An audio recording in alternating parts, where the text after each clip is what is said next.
Your paltry money bags of gold, what need have we to care for, when little or nothing soon is told, and we have the less to care for? As I remember, Adam, it was upon this fashion, bequeathed me by will, but poor 1,000 crowns, and, as thou sayest, charged my brother on his blessing to breed me well, and there begins my sadness. My brother Jakes, he keeps at school, and report speaks goldenly of his profit. For my part, he keeps me rustically at home, or, to speak more properly, stays me here at home unkept. For call you this keeping proper for a gentleman of my birth?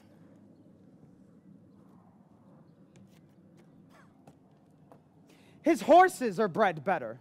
For besides that they are fair with their feeding, they are taught their manage, and to that end riders dearly hired. Yet I, his brother, gain nothing under him but growth. For the which his animals on his dunghills are just as much bound to him as I. Besides this nothing he so plentifully gives me. He lets me feed with his hinds, bars me the place of a brother, and as much as in him lies, minds my gentility with my education. This is it, Adam, that grieves me. And the spirit of my father, which I think is within me, begins to mutiny against this servitude.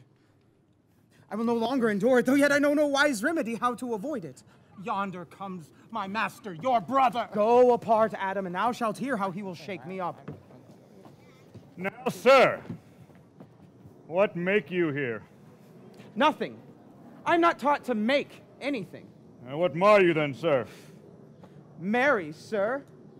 I am helping you to mar that which God made, a poor, unworthy brother of yours, with idleness. Marry, sir, be better employed. Be not a while. Shall I keep your hogs and eat husks with them? What prodigal portion have I spent that I should come to such penury? Know you where you are, sir? Oh, very well, sir. Here in your orchard. Know you before whom, sir? Aye, better than him I am before knows me. I know you are my eldest brother, and in the gentle condition of blood you should know me. The courtesy of nations allows you my better, in that you were the firstborn, but the same tradition takes not away my blood were there 20 brothers betwixt us. I have as much my father in me as you, albeit I will confess your coming before me was nearer to his reverence. Boy! Come, elder brother. Thou art too young in this. Wilt thou lay hands on me, villain? I am no villain. I'm the youngest son of Sir Roland de Boys. He was my father, and he is thrice a villain that says such a father begot villains. Wert thou not my brother, I would not take this hand from thy throat till this other had pulled out thy tongue for saying so. Let me go, I say. I will not, till I please. You shall hear me. My father charged you in his will to give me good education. You have trained me like a peasant, obscuring and hiding from me all gentlemanlike qualities. The spirit of my father grows strong in me, and I will no longer endure it. Therefore, allow me such exercises as may become a gentleman. Or give me the poor share my father left me by testament. With that, I will go buy my fortunes. And what wilt thou do? Beg when that is spent. Well, sir, get you in. I will not be long troubled with you. You shall have some part of your will. Now, I pray you, leave me. I will no further offend you than becomes me for my good. Get you with him, you old dog. This old dog my reward? Most true, I have lost my teeth in your service. God be with my old master. He would not have spoke such a word. Is it even so? Begin you to grow upon me. I will physic your rankness, yet give no 1,000 crowns neither.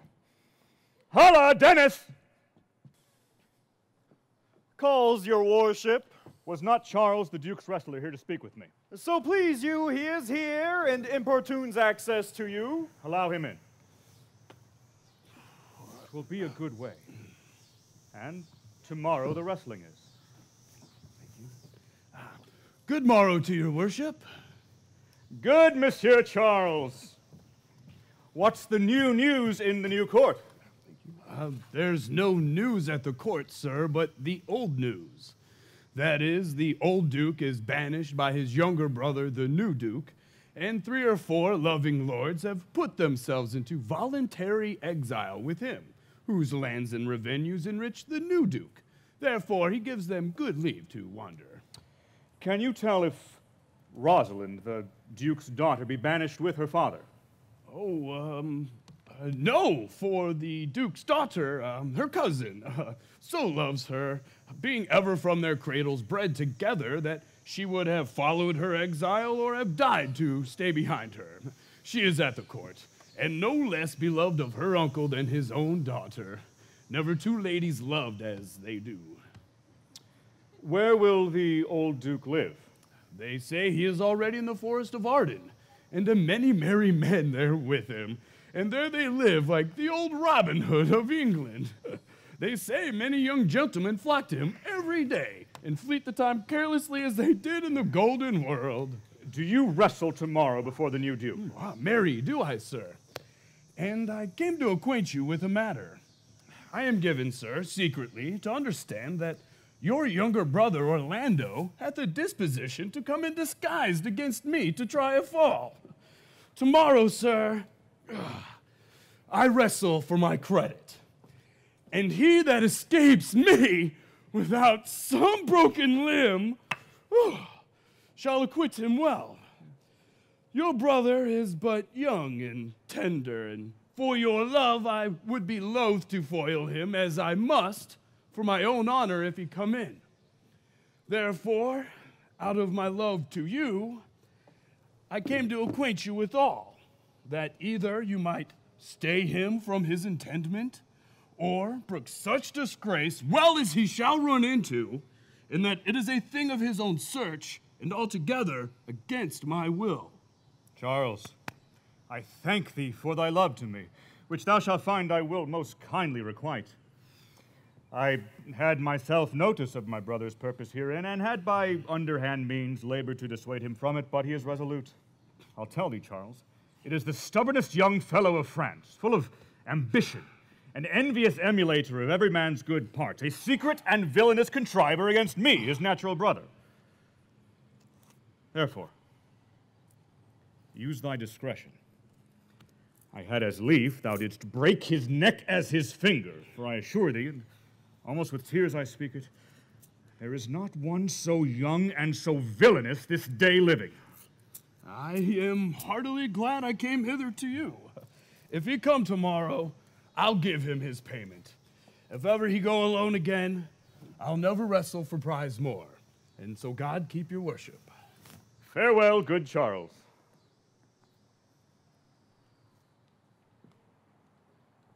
Now will I stir this gamester. I hope I shall see an end of him. For my soul, yet I know not why, hates nothing more than he. Yet he's gentle, never schooled and yet learned, full of noble device, of all sorts enchantingly beloved, and indeed so much in the heart of the world, and especially of my people who best know him, that I am altogether misprized.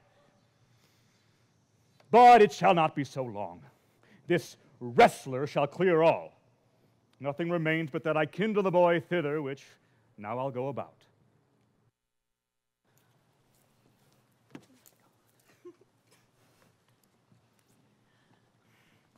I pray thee, Rosalind, sweet my cause, be merry. Dear Celia, I show more mirth than I am mistress of, and would you yet I were merrier? Unless you can teach me to forget a banished father, you must not learn me to remember any extraordinary pleasure. Herein I see thou lovest me not with the full weight that I love thee. If my uncle, thy banished father, had banished thy uncle, the duke, my father, so thou hadst been still with me, I could have taught my love to take thy father for mine. So wouldst thou, if the truth of thy love to me were so righteously tempered as mine is to thee. Well, I will forget the condition of my estate to rejoice in yours.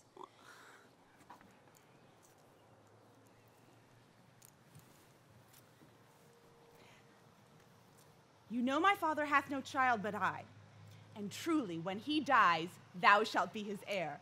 For what he hath taken away from thy father perforce, I will render thee again in affection. Oh, by mine honor I will. And when I break that oath, let me turn monster. Therefore, my sweet Rose, my dear Rose, be merry. From henceforth, 'cause I will, and devise sports. Let me see. What think you of falling in love? Marry, I prithee do, to make sport withal. But love no man in good earnest. Nor no further in sport neither than with safety of a pure blush thou mayest in honor come off again. How now, wit, whither wander you? Mistress, you must come away to your father. Were you made the messenger? No, by mine honor.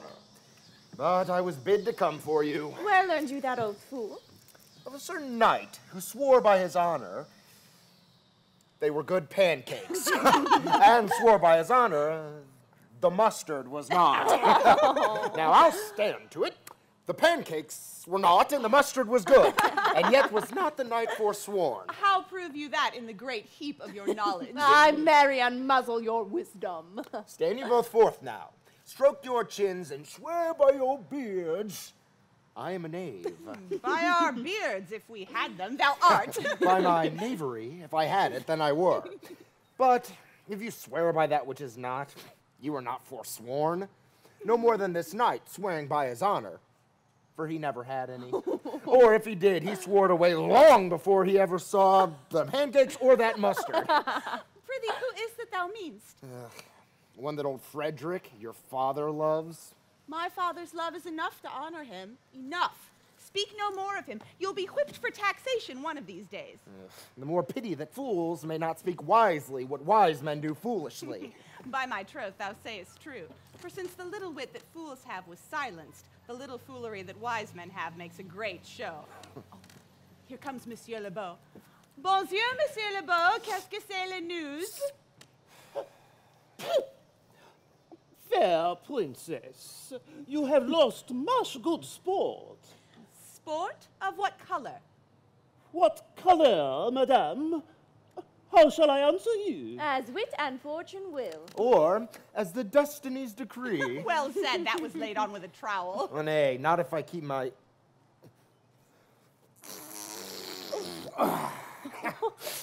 rank.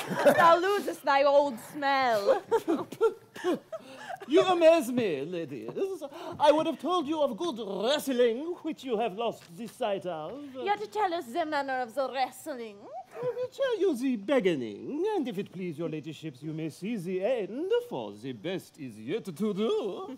And there, where you were, they are coming to perform it. Well, the beginning, that is dead and buried.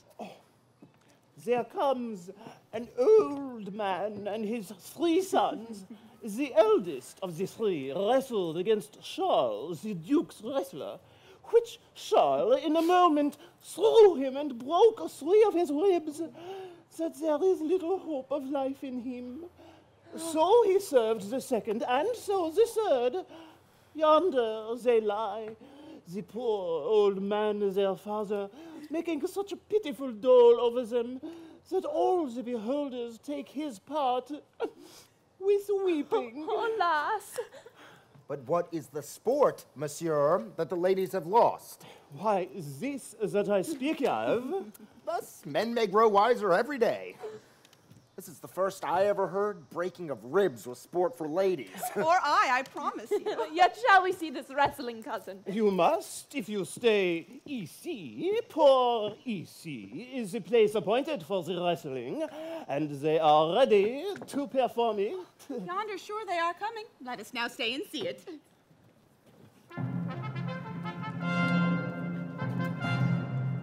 Come on, if the youth will not be entreated his own peril on his forwardness. Is yonder the man? Even he, madame.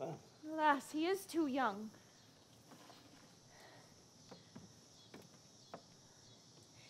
Yet he looks successfully. How now, daughter and cousin? Are you crept hither to see the wrestling? Aye, my liege, so please you give us leave. You will take little delight in it, I can tell you. There is such odds in the man. In pity of the challenger's youth, I would fain dissuade him. But he will not be entreated. Speak to him, ladies. See if you can move him. Call him hither, good Monsieur Lebeau. Do so. I'll not be by. Monsieur the challenger, the princesses call for you. I attend them with all respect and duty. Young man, have you challenged Charles the wrestler? No, fair princess. He is the general challenger. I come as others do to try with him the strength of my youth. Young gentlemen, your spirits are too bold for your years. I have heard cruel proof of this man's strength. If you saw yourself with your eyes or knew yourself with your judgment, the fear of your adventure would counsel you to a more equal enterprise. We pray you for your own sake to embrace your own safety and give over this attempt. Do, young sir. Your reputation shall not therefore be misprized. We will make it our suit to the Duke that the wrestling might not go forward. I beseech you, punish me not with your hard thoughts, wherein I confess me much guilty to deny so fair and excellent ladies anything, but let your fair eyes and gentle wishes go with me to my trial, wherein if I be foiled, there is but one shamed that was never gracious, if killed, but one dead that was willing to be so. I shall do my friends no wrong, for I have none to lament me, the world no injury, for in it I have nothing. Only in the world do I fill up a place, which may be better supplied when I have made it empty. What little strength I have, I would it were with you. Oh, and mine to eke out hers. Fare you well. Pray heaven I be deceived in you. Your heart's desires be with you. Come, where is this young gallant that is so desirous to lie with his mother earth? Ready, sir, but his will hath in it a more modest working. You shall try but one fall. No, I warrant your grace. You shall not entreat him to a second that have so mightily persuaded him from a first. If you mean to mock me after, you should not have mocked me before, but come your ways. Now Hercules be thy speed, young man. I would I were invisible to catch the strong fellow by the leg.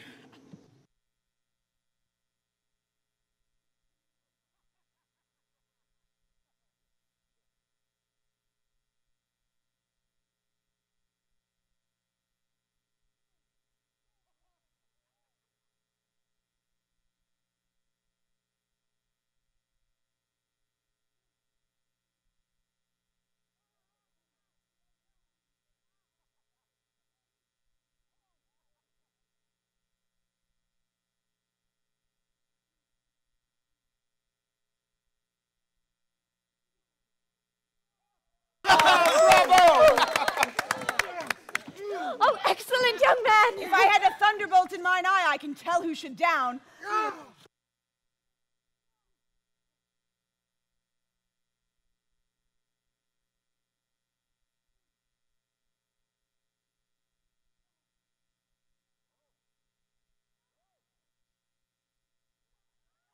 No more! No more! Yes, I beseech your grace, I am not yet well breathed. How dost thou, Charles? He says he cannot speak, my lord.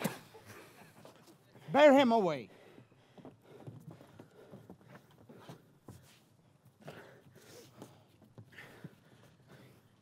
What is thy name, young man?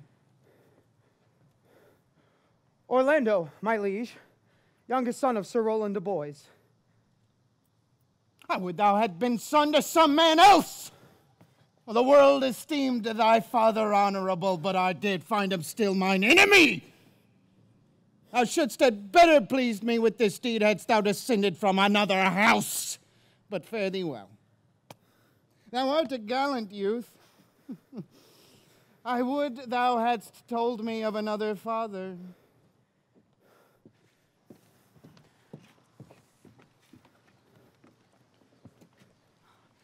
Were I my father, cuz, would I do this? I'm more proud to be Sir Roland's son, his youngest son, and would not change that calling to be adopted heir to Frederick. My father loves Sir Roland as his soul, and all the world was of my father's mind. Had I but known this young man his son, I would have given tears unto entreaties ere he should thus have ventured. Gentle cousin, let us go thank him and encourage him. My father's rough and envious disposition sticks me at heart. Oh, sir.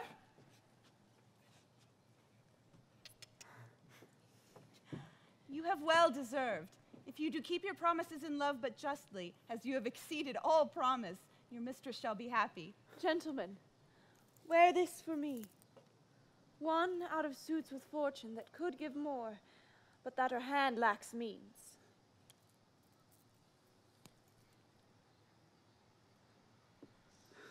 Shall we go, cause? Aye. Fare you well, fair gentlemen.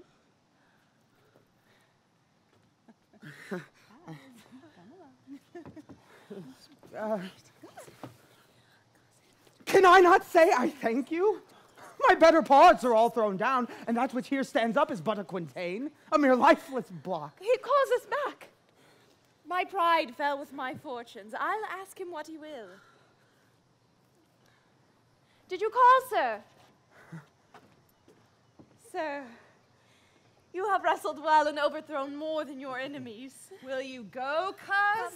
Have with you. Fare you well.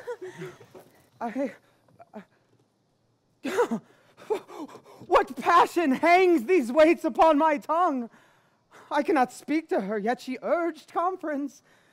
Oh, Orlando, thou art overthrown. Oh, Charles, or something weaker masters thee. Good sir, I do in friendship counsel you to leave this place. Albeit you have deserved high commendation, true applause, and love. Yet such is now the Duke's conditions that he misconstrues all that you have done. I thank you. And pray you, tell me this, which of the two was daughter of the Duke that here was at the wrestling? Neither his daughter, if we judge by manners. But yet indeed, the shorter is his daughter. The other is daughter to the banished Duke, and here detained by her usurping uncle to keep his daughter company, whose loves are dearer than the natural bond of sisters.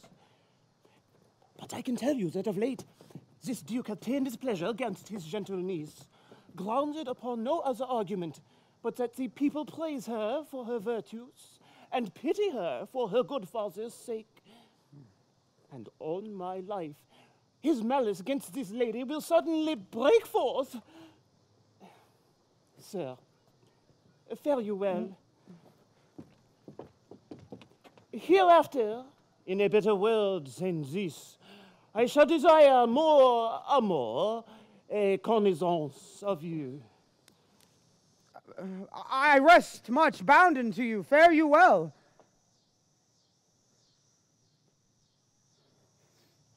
Thus must I from the smoke into the smother, from tyrant Duke unto a tyrant brother.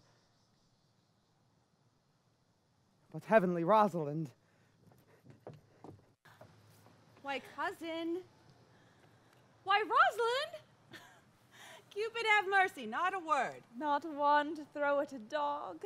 No, thy words are too precious to be cast away upon curs. Throw some of them at me. Come, lame me with reasons. Then there would be two cousins laid up. One would be lamed with reasons and the other mad without any. But is all this for your father? No, some of it is for my child's father.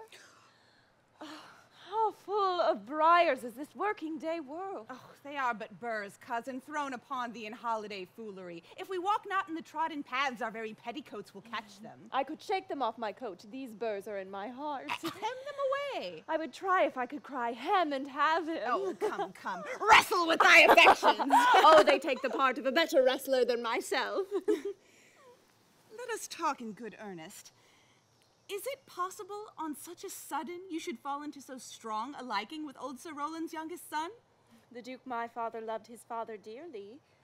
Doth it therefore ensue that you should love his son dearly? By this kind of chase I should hate him, for my father hated his father dearly. Yet I hate not Orlando. No, Faith, hate him not for my sake. Why should I not? Doth he not deserve well? You let me love him for that, and do you love him because I do?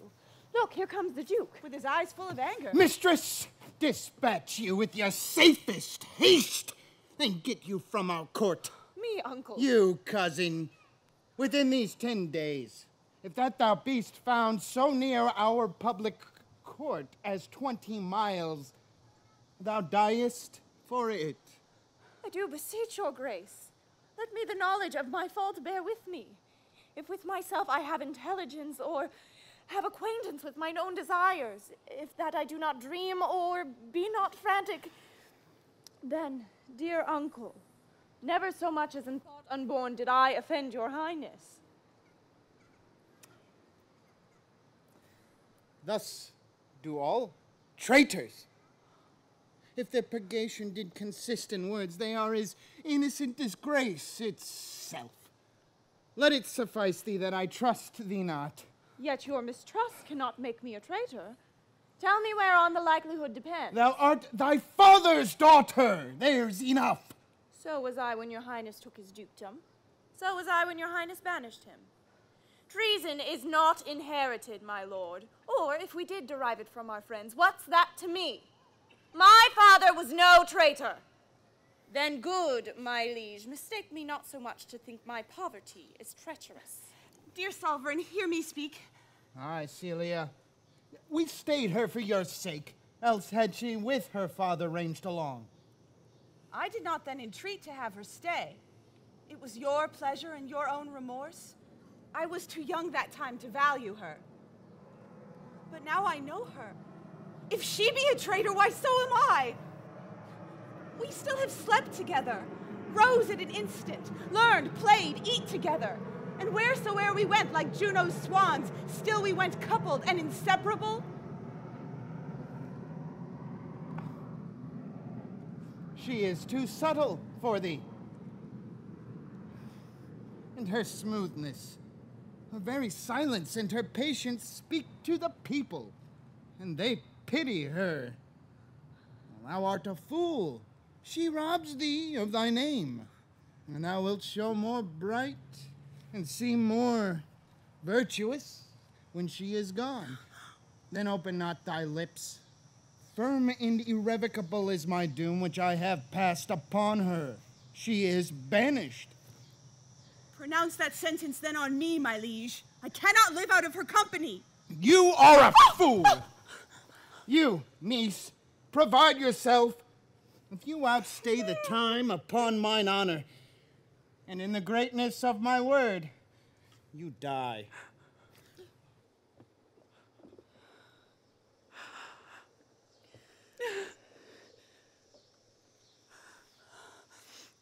Oh, my poor Rosalind. Whither wilt thou go? Wilt thou change fathers? I will give thee mine. I charge thee, be not thou more grieved than I am. I have more cause. Thou hast not, cousin. Prithee, be cheerful. Knowest thou not the Duke hath banished me, his daughter? That he hath not. No, hath not? Rosalind lacks then the love which teacheth thee that thou and I am one. Shall we be sundered? Shall we part, sweet girl? No. Let my father seek another heir. Therefore, devise with me how we may fly, whither to go, and what to bear with us. And do not seek to take your change upon you, to bear your griefs yourself and leave me out. For by this heaven, now at our sorrows pale, say what thou canst. I'll go along with thee. Why, whither shall we go? To seek my uncle in the forest of Arden. Alas, what danger will it be to us maids as we are to travel forth so far? Beauty provoketh thieves sooner than gold. I'll put myself in poor and mean attire, and with a kind of umber smirch my face, the like do you. So shall we pass along and never stir assailants. Were it not better, because I am more than common tall, that I did suit me all points like a man? What shall I call thee when thou art a man? I'll have no worse a name than Jove's own page. Therefore, look you, call me Ganymede. But what shall you be called? Something that hath a reference to my state. No longer Celia, but Eliana. But cousin, what if we essayed to steal the clownish fool out of thy father's court? Would he not be a comfort to our travels? He'll go along o'er the wide world with me. Leave me alone to woo him. Let's away and get our jewels and our wealth together. Devise the fittest time and safest way to hide us from pursuit that will be made after my flight. Now go we in content to liberty and not to banishment.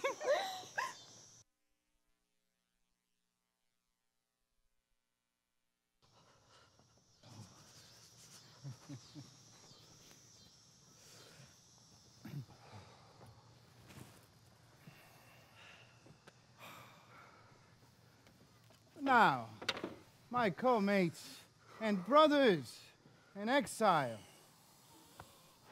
hath not old custom made this life more sweet than that of painted pomp? Are not these woods more free from peril than the envious court?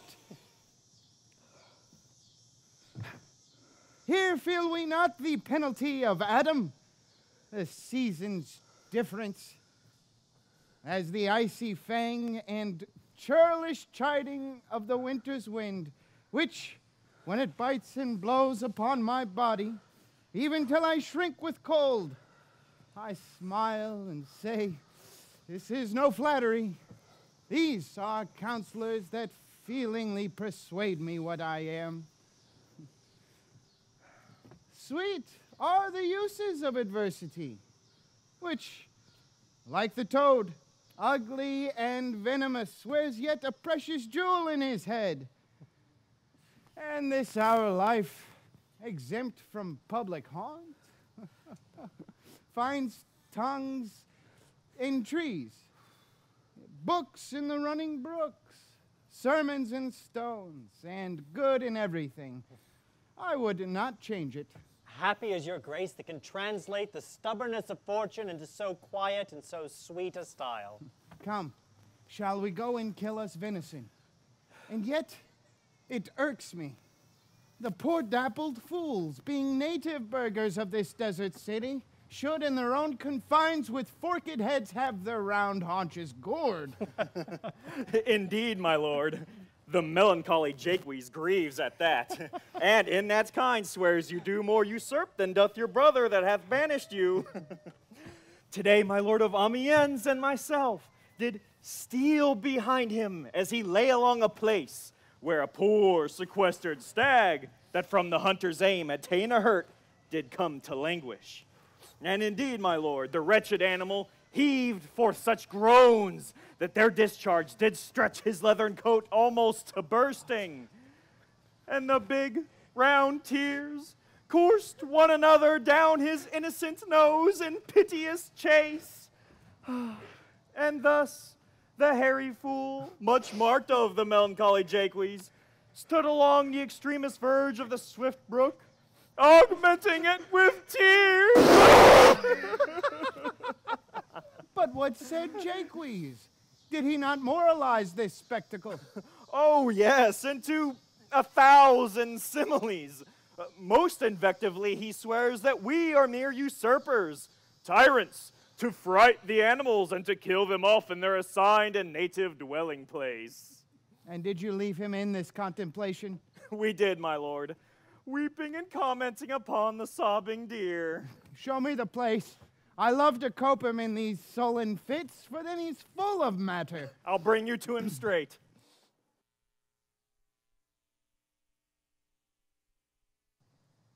$497, $498, $499, $500. Who's there? What? My young master. Oh, my gentle master. Oh, you memory of old Sir Roland. Why are you virtuous? Why do people love you? And wherefore are you gentle, strong, and valiant? Oh, why would you be so fond to overcome the bonny prizer of the humorous Duke? Oh, what a world is this, and what is comely envenoms him that bears it? Why? What's the matter? Oh, unhappy youth.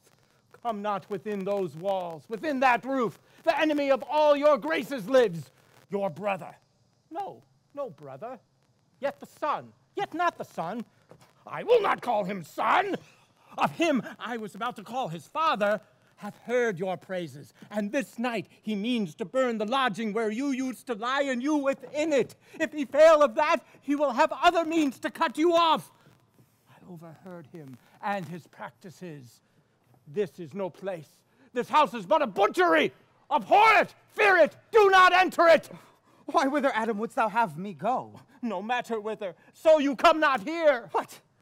Wouldst thou have me go and beg my food? Or with a base and boisterous sword enforce a thievish living on the common road? I rather will subject me to the malice of a diverted blood and bloody brother. But do not so. I have 500 crowns, the thrifty hire I saved under your father. Take that, and he that doth the ravens feed, yea, providently caters for the sparrow. Take that, and all this gold I give to you. Let me be your servant. Though I look old, yet I am strong and lusty, lusty as winter. Let me go with you. I'll do the service of a younger man in all your business and necessities. Oh, good old man, how well in thee appears the constant service of the antique world, where service sweat for duty, not for meed. Thou art not for the fashion of these times. But come thy ways, we'll go along together, and ere we have thy youthful wages spent, we'll light upon some settled low content. Master, go on, and I will follow thee to the last gasp with truth and loyalty. From 17 years till now, almost 80, here lived I, but now live here no more. At 17 years, many their fortune seek, but at 80 it is too late a week. Yet fortune cannot recompense me better than to die well and not my master's debtor.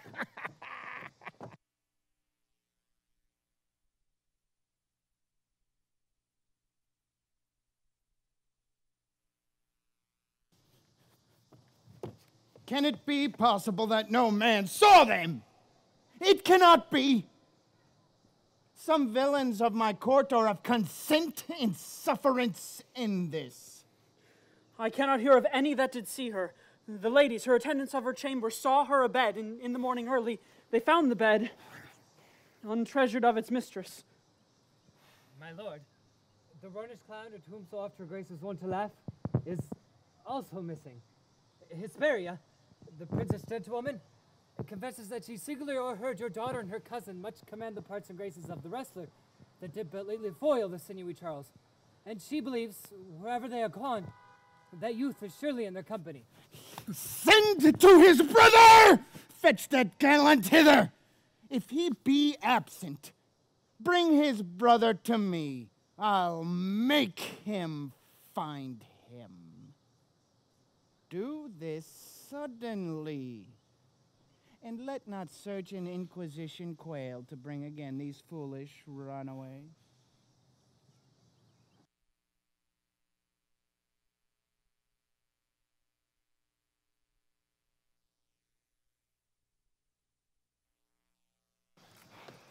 Oh, Jupiter, how weary are my spirits. I care not for my spirits if my legs were not weary. I could find it in my heart to disgrace my man's apparel and to cry like a woman. But I must comfort the weaker vessel, as doublet and hose ought to show itself courageous to petticoat. Therefore, courage, good Ariana. I pray you bear with me. I can go no further. For my part, I had rather bear with you than bear you. Yet I should bear you no cross if I did bear you, for I think you have no money in your purse. Well, this is the Forest of Arden. Aye. Now I am in hard-on. The more fool am I. When I was at home, I was in a better place. But travelers must be content. I be so good, Touchstone. Look you who comes here, a young man and an old, in solemn talk. That is the way to make her scorn you still. Oh, Corin, that thou knewest how I do love her. I partly guess, for I have loved ere now. No, Corin, being old, thou canst not guess. Why? Though in thy youth thou wast as true a lover as ever sighed upon a midnight pillow. But if thy love were ever like to mine, as sure I think did never man love so, how many actions most ridiculous hast thou been drawn to by thy fantasy? Into 1,000 that I have forgotten. Oh, thou didst then never love so heartily. If thou rememberest not the slightest folly that ever love did make thee run into, thou hast not loved. Oh. Or if thou hast not sat as I do now, wearying thy hearer in thy mistress's praise, thou hast not loved. Oh, Phoebe, Phoebe, Phoebe! Alas, poor shepherd, searching of thy wound, I have by hard adventure found mine own. And I'm mine.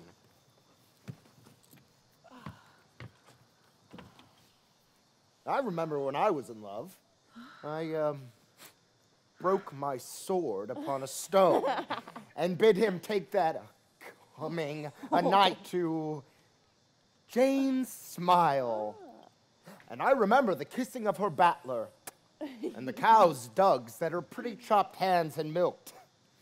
And I remember the wooing of a peas cod instead of her, from which I took 2 cods and giving them to her, said with weeping tears, "Wear these for my sake." Yeah. We that are true lovers run into strange capers. But as all is mortal in nature, so is all love in nature mortal in folly. Thou speakest wiser than thou art ware of. Nay, I shall ne'er beware of mine own wit, till I break my shins against it. Oh, Jove, Jove, this shepherd's passion is much upon my fashion. And I mine, though it grows something stale within me. I pray you, one of you question yon man, if he for gold will give us any food. I faint almost to death. Holla! You clown! Peace, you doleful, he's not thy kinsman. Who calls? You're better, sir. Peace, I say.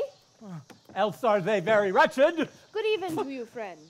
And to you, gentle sir, and to you all. I prithee, shepherd, if that love or gold can in this desert place buy entertainment, bring us to where we may rest ourselves and feed. Here's a young maid will travel much oppressed and faints for succor. Fair sir, I pity her, and wish for her sake more than for my own. My fortunes were more able to relieve her. But I am shepherd to another man, and do not shear the fleeces that I graze. My master is of churlish disposition, and little recks to find the way to heaven by doing deeds of hospitality. Besides, his coat, his flocks and bounds of feed are now on sale, and at our sheepcote now. By reason of his absence, there is nothing that you will feed on. But what is, come see, and in my voice most welcome shall you be. What is he that shall buy his flock and pasture? That young swain you saw here but erewhile, that little cares for buying anything. I prithee, if it stand with honesty, buy thou the cottage pasture and the flock, and thou shalt have to pay for it of us. And we will mend thy wages. I like this place, and willingly could waste my time in it. Assuredly, the thing is to be sold. Go with me. If you like, upon report, the soil, the profit, and this kind of life, I will your very faithful feeder be, and buy it with your gold right suddenly.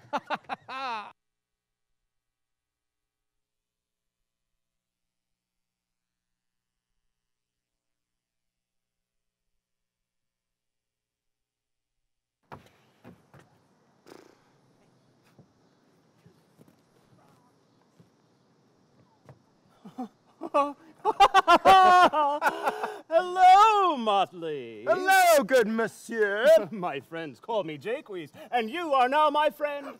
I love your motley. I am called Touchstone. Would you care for my motley? Yes, sir. And will you take my cap? Ooh. Shall we go share more than our caps? Lead the way, Motley.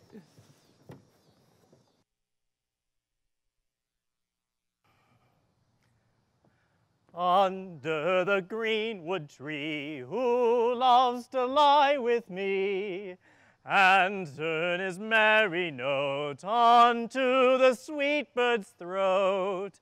Come hither, come hither, come hither, here shall he see no enemy, but winter and rough weather. More, I prithee, more. It will make you melancholy, Monsieur Jacques. I thank it. More, I prithee, more. I can suck melancholy out of a song as a weasel sucks eggs. More, I prithee, more. My voice is ragged. I know I cannot please you. I do not desire you to please me. I do desire you to sing. Come, sing.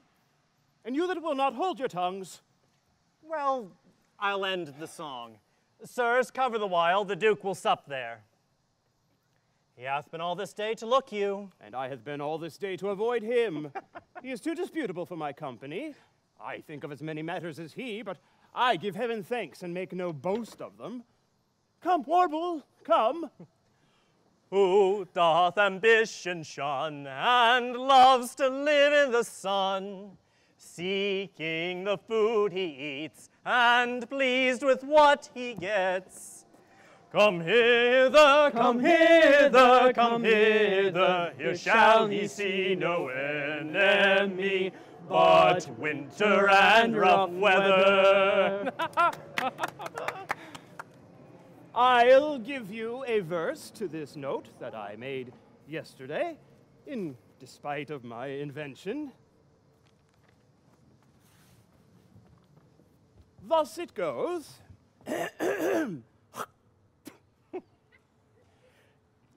If it do come to pass that any man turn ass, leaving his wealth and ease, a stubborn will to please, Duke Dami, Duke Dami, Duke Dami, here shall he see gross fools as he, and if he will come to me.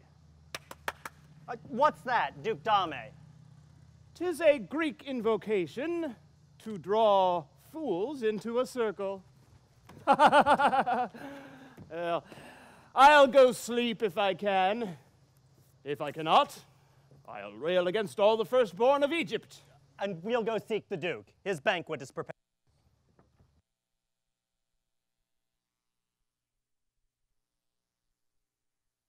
Dear master, I can go no further.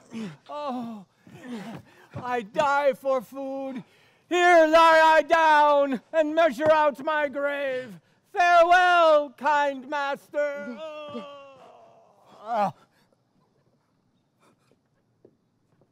Why, how now, Adam? No greater heart in thee? Live a little, comfort a little, cheer thyself a little. If this uncouth forest yield anything savage, I will either be food for it or bring it for food to thee. Come, I will bear thee to some shelter, and thou shalt not die for lack of a dinner. If there live anything in this desert. Cheerly, good Adam.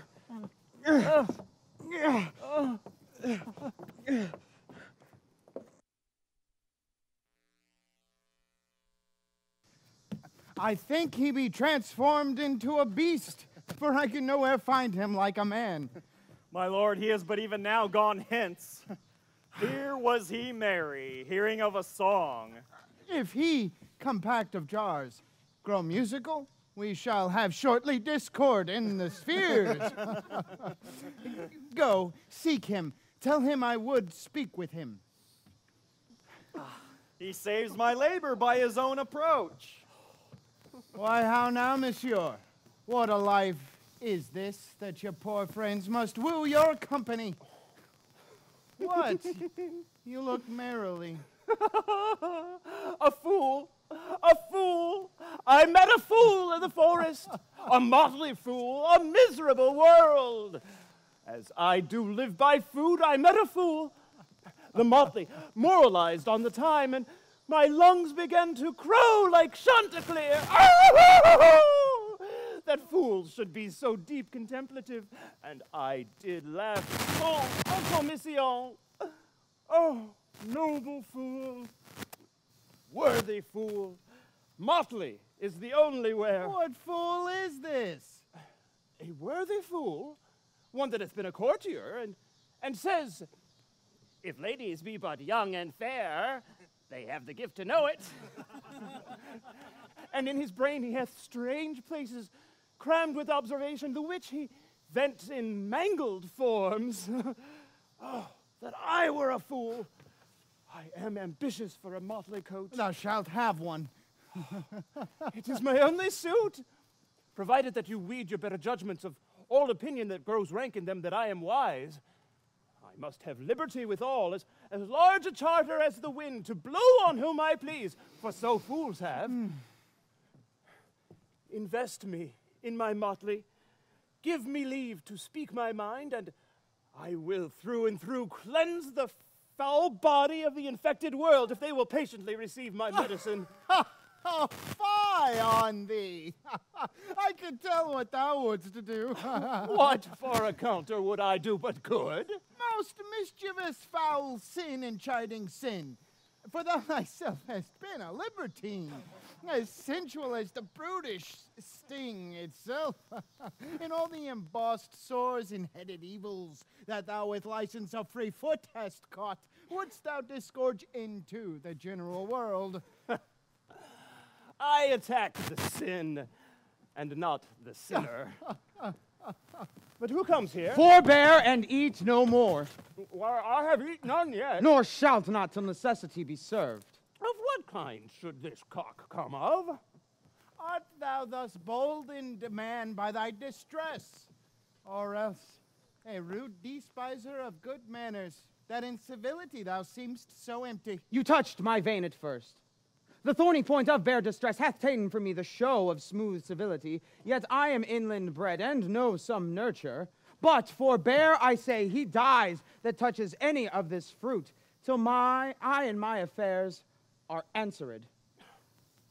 And you will not be answered with raison. I must die. What would you have? Your gentleness shall force more than your force move us to gentleness. I almost die for food, and let me have it. Sit down and feed, and welcome to our table. Speaks you so gently? Pardon me, I pray you. I thought that all things had been savage here. Therefore put I on the countenance of stern commandment. But whatever you are, if ever you have seen better days, if ever been where bells have knolled to church, if ever sat at any good man's feast, if ever from your eyelids wiped a tear, and know what 'tis to pity, and be pitied, let gentleness my strong enforcement be, in which hope I blush and hide my sword. True is it that we have seen better days, and have with holy bell been knolled to church, and sat at good men's feasts, and wiped our eyes of drops that sacred pity hath engendered. And therefore sit you down in gentleness, and take upon command what help we have, that to your wanting may be ministered. Then but forbear your food a little while, whilst like a doe I go to find my fawn and give it food. There is an old poor man who after me hath many a weary step limped in pure love, till he be first sufficed, stricken with two weak evils, age and hunger. I will not touch a bit. Go find him out, and we will nothing waste till you return. Oh, I thank thee, and be blessed for your good comfort. Thou seest, we are not all alone unhappy. This wide and universal theater presents more woeful pageants than the scene wherein we play in. All the world's a stage, and all the men and women merely players. They have their exits and their entrances, and one man in his time plays many parts, his acts being 7 ages.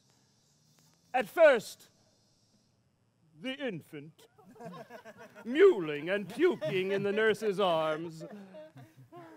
Then the whining schoolboy with his satchel and shining morning face, creeping like snail unwillingly to school. And then the lover, sighing like furnace, with a woeful ballad made to his mistress' eyebrow. Then the soldier, full of strange oaths and bearded like the pard, jealous in honor, sudden and quick in quarrel, seeking the bubble reputation even in the cannon's mouth. And then the justice. In fair round belly, with good capon lined, with eyes severe and beard of formal cut, full of wise saws and modern instances, and so he plays his part. The sixth age shifts into the lean and slippered pantaloon, with spectacles on nose and pouch on side, his youthful hose well saved, a world too wide for his shrunk shank, and his big, manly voice turning again toward childish treble, pipes and whistles in his sound. Last scene of all that ends this strange, eventful history is second childishness and mere oblivion. Sans teeth, sans eyes, sans taste, sans everything. Welcome. Let him feed. Oh, I thank you most for him. So had you need, I scarce can speak to thank you for myself. Welcome. Fall to. I will not trouble you as yet to question you about your fortunes. Give us some music, good cousin. Sing. Blow, blow now, winter wind, thou art not so unkind as man's ingratitude. Thy tooth is not so keen because thou art not seen, although thy breath be rude. Hey ho, sing hey ho, unto the green holly, most friendship is feigning, most loving mere folly. Hey ho, sing hey ho, unto the green holly, the hey ho, the holly, this life is most jolly.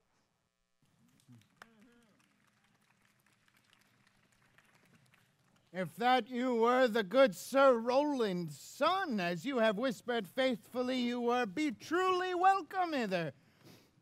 I am the Duke that loved your father. The residue of your fortune, go to my cave and tell me. Good old man, thou art right welcome as thy master is. Support him by the arm. Give me your hand, and let me all your fortunes understand.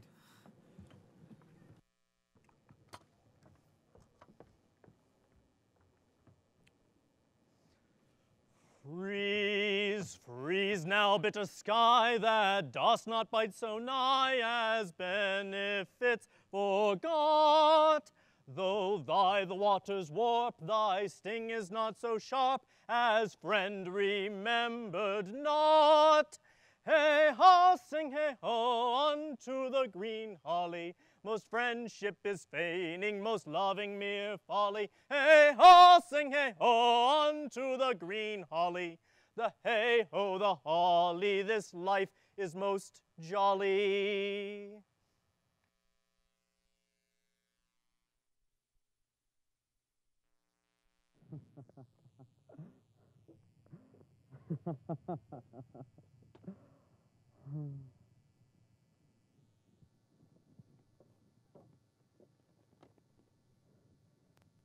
Hang there my verse in witness of my love.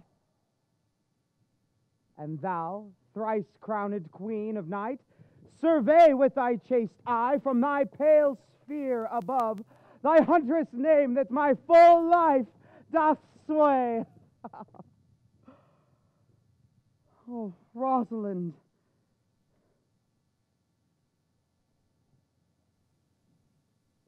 These trees shall be my books, and in their barks my thoughts I'll inscribe, that every eye which in this forest looks shall see thy virtue witnessed everywhere. Run, run, Orlando, carve on every tree the fair, the chaste, and unexpressive she.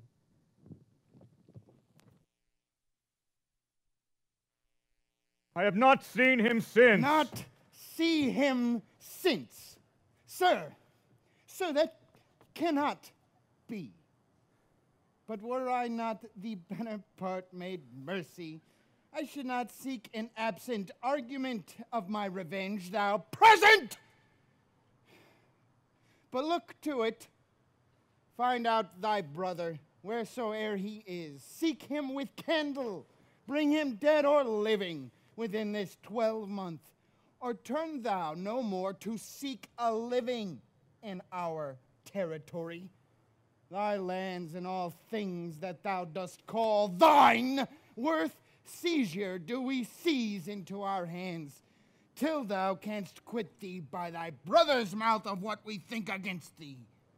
Oh, that your highness knew my heart in this. I never loved my brother in my life. More villain thou! Well, push him out of doors, and let my officers of such a nature make an extent upon his house and lands. Do this expediently, and turn him going.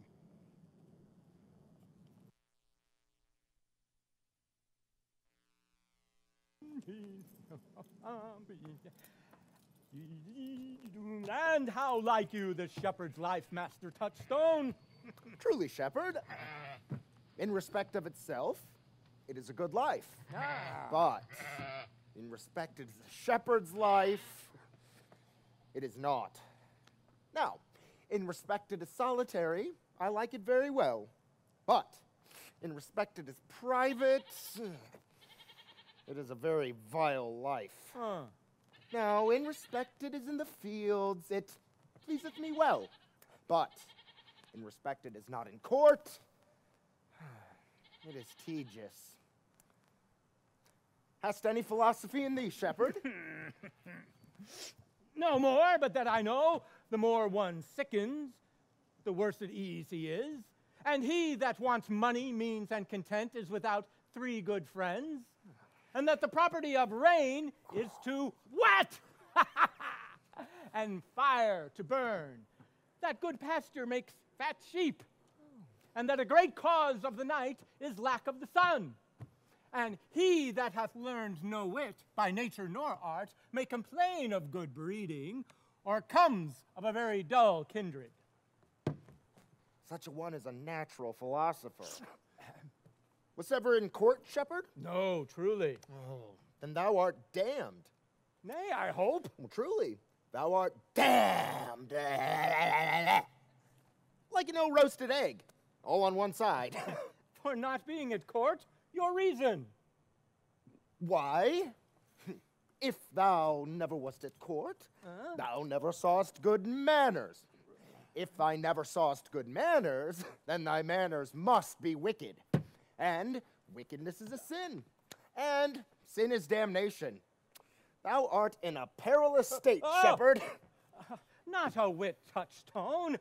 Those that are good manners at the court are as ridiculous in the country as the behavior of the country is most mockable at the court. You told me you salute not at the court, but kiss your hands. That courtesy would be uncleanly if courtiers were shepherds. Instance. Briefly, come, instance. Why, we are still handling our ewes. And their fleece, you know, is greasy. Why? Do not your courtiers' hands sweat? And is not the grease of a mutton as wholesome as the sweat of a man? Shallow. Shallow. A better instance, I say, come. You have too courtly a wit for me. I'll rest. Will thou rest damned? God help thee, shallow man. God make incision in thee. Thou art raw.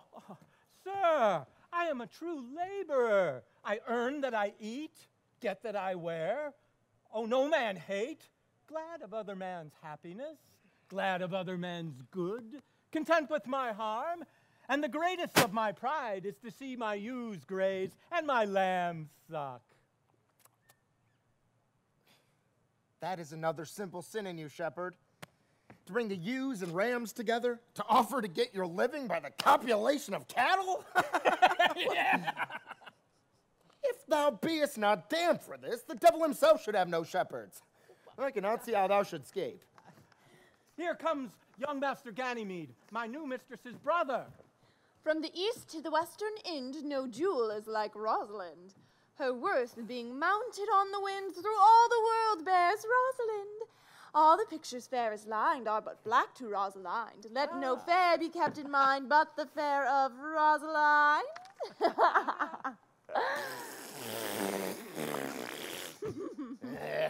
I'll rhyme you so. 8 years together. Dinners and suppers and sleeping hours accepted. Out, fool. For a taste. If a heart do lack a hind, let him seek out Rosalind. If the cat will after be kind, so be sure will Rosalind. Meow. Winter's garments must be lined, so must slender Rosalind. He that reefs must sheaf and bind, then to court with Rosalind. Sweetest nut hath sourest rind. Such a nut is Rosalind. He that sweetest rose will find, must find love's prick and Rosalind. This is a very false gallop of verses. Why do you infect yourself with them? Peace, you dull fool. I found them on a tree. Oh, truly. The tree yields bad fruit. I'll graph it with you, then I'll graph it with the meddler. Then it will be the earliest fruit of the country, for you'll be rotten ere you be half ripe, and that's the right virtue of the meddler. So you said, but whether wisely or no, let the forest judge. Peace, here comes my sister reading. Stand aside. Why should this a desert be? For it is unpeopled. No. Tongues I'll hang on every tree, that shall civil saying show. I will Rosalinda write, teaching all that read to know the quintessence of every sprite heaven would in little show. Therefore, heaven, nature charged, that one body should be filled with all graces wide enlarged.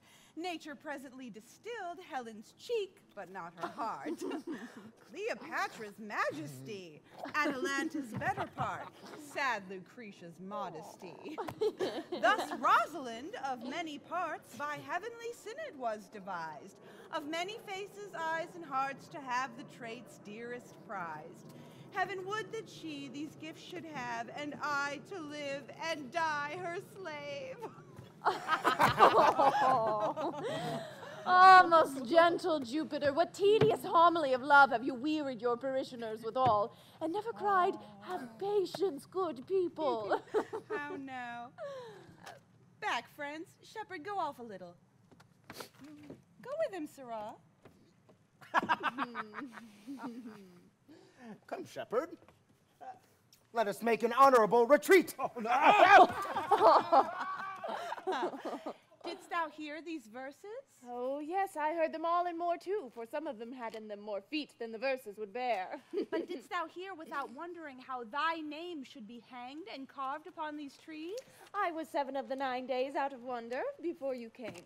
For look here what I found on a palm tree. I was never so berhymed since Pythagoras' time that I was an Irish rat, which I can hardly remember.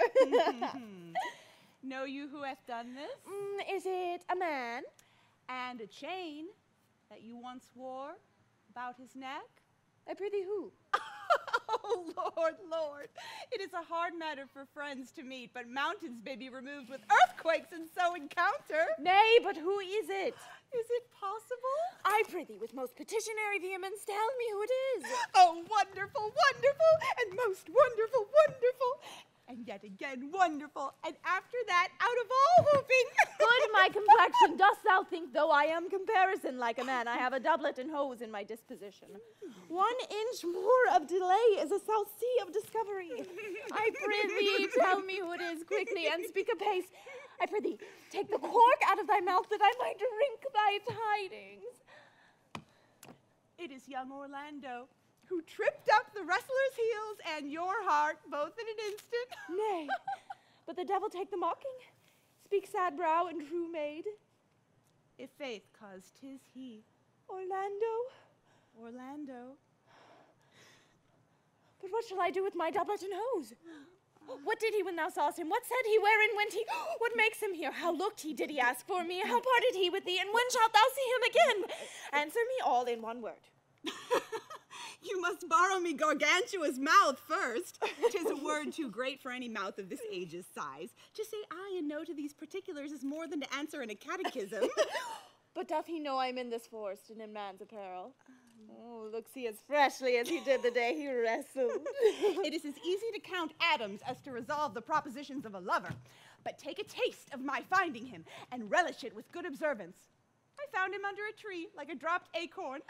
Oh, it may well be called Jove's tree when it drops forth such fruit. Give me audience, good madam. Proceed. There he lay, stretched along like a wounded knight. Although it be a pity to see such a sight, it well becomes the ground. He was furnished like a hunter. Oh, ominous.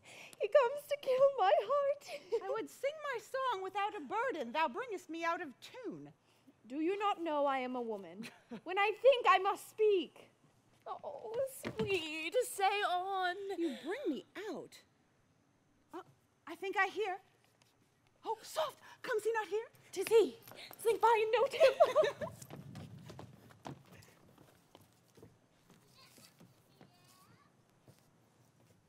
I thank you for your company, but good faith, I had as lief have been myself alone. And so had I. And yet, for fashion's sake, I thank you too for your society. God be with you. Let's meet as little as we can. I do desire we may be better strangers. I pray you, mar no more trees with writing love songs in their barks. I pray you, mar no more my verses with reading them ill-favoredly. Rosalind is your love's name? Yes, just. I do not like her name. There was no thought of pleasing you when she was christened. What stature is she of? Just as high as my heart.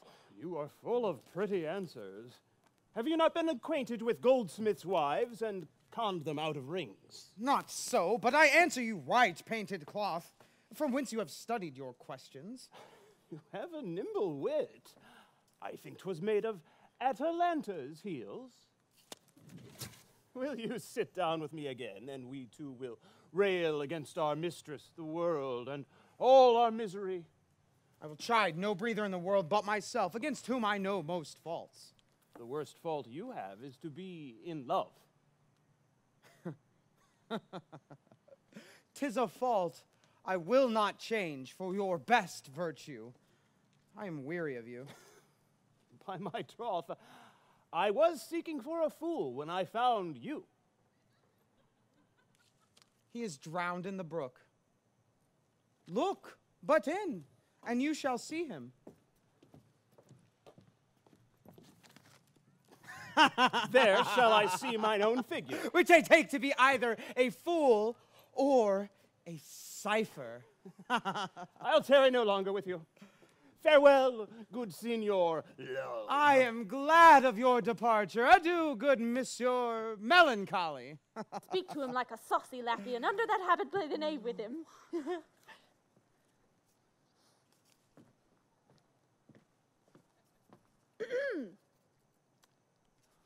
Do you hear, Forester? Very well.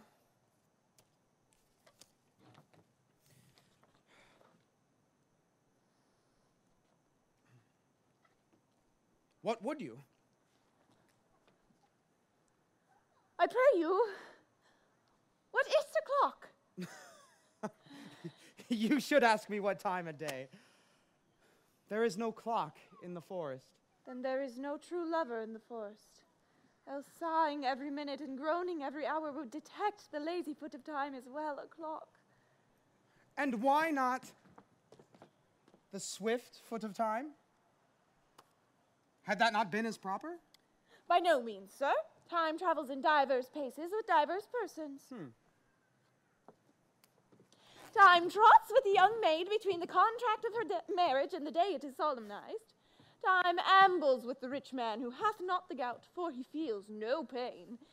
Time gallops with the thief to the gallows, for though they go as slowly as possible, he thinks himself too soon there.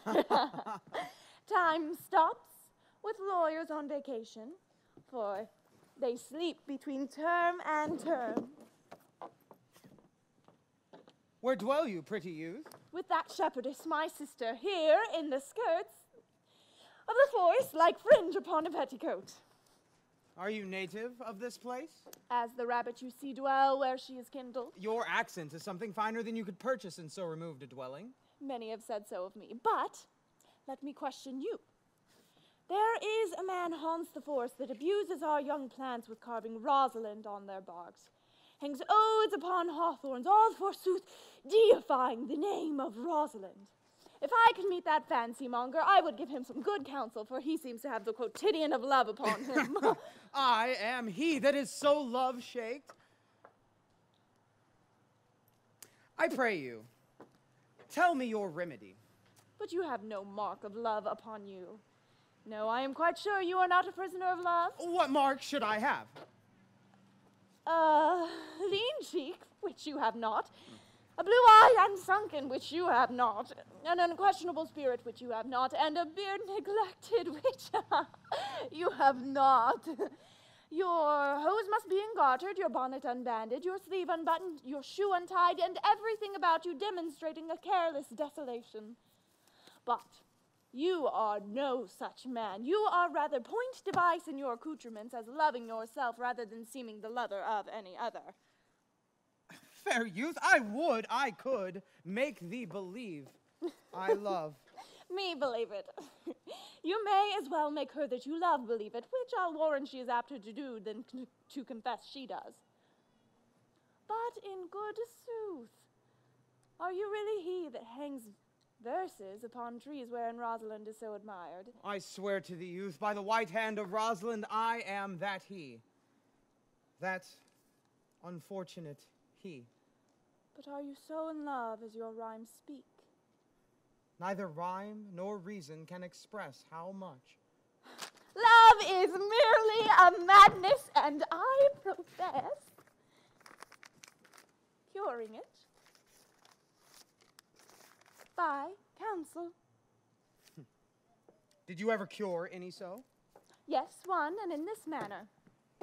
He was to imagine me his love, and I set him every day to woo me, which time I would feign a variety of moods for him, would now like him, now loathe him, then entertain him, now forswear him, now weep for him, then spit at him, that I set my love suitor from his mad humor of love to a living humor of madness, and thus I cured him.